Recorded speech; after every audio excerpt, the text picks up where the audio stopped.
Tuan-tuan ahli yang berhormat, punca berlakunya kesesakan trafik di KLIA pada 23 Ogos 2013 adalah kerana disebabkan oleh kerosakan alat pendaratan Instrument Landing System ILS di satu landasan yang menyebabkan hanya satu landasan terpaksa digunakan untuk pendaratan dan pelepasan.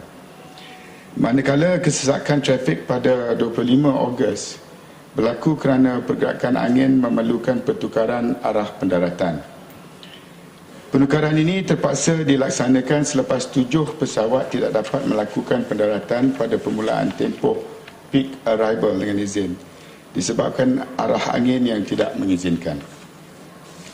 Selain daripada itu, sejak 12 bulan yang lalu telah berlaku peningkatan pergerakan pesawat secara mendadak, iaitu dari purata 750 pergerakan sehari kepada purata 950 pergerakan sehari di KLIA. Faktor-faktor lain juga mempengaruhi kesesakan trafik, termasuk keadaan cuaca buruk, keadaan jerebu, perubahan angin kencang melebihi 10 batu nautika sejam yang memerlukan pertukaran landasan arah berlepas dan juga mendarat. Jabatan Penerbangan Awam telah mengenal pasti dua bentuk pendekatan bagi mengatasi masalah tersebut, iaitu untuk tempoh jangka masa pendek dan juga panjang.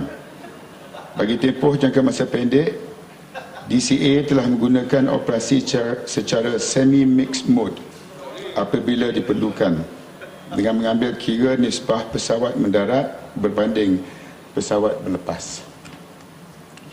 Manakala bagi tempoh jangka masa panjang, DCA akan meningkatkan keupayaan dan kapasiti operasi kawalan trafik udara melalui projek Air Traffic Management Operations Plan (ATMOP) dengan izin.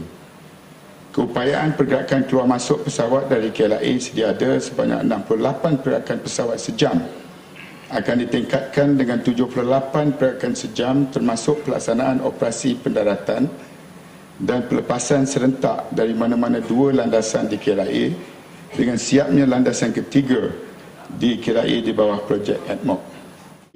Hala tuju dan perancangan kita, bagaimana harapan Yang Amat Berhormat Perdana Menteri dalam bajet baru-baru ini untuk melihat industri penerbangan ini sebagai satu hub dan juga satu keutamaan menjadi kenyataan. Kita kena terus memastikan bahawa 2 hari bulan Mei, tarikh yang ditetapkan untuk completion KLIA-2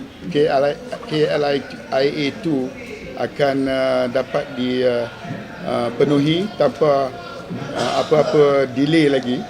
Dan keduanya, secara telus mengenal pasti apa punca penambahan kos, dan kedua apa sebabnya kelewatan untuk menyiapkan KLIA-2.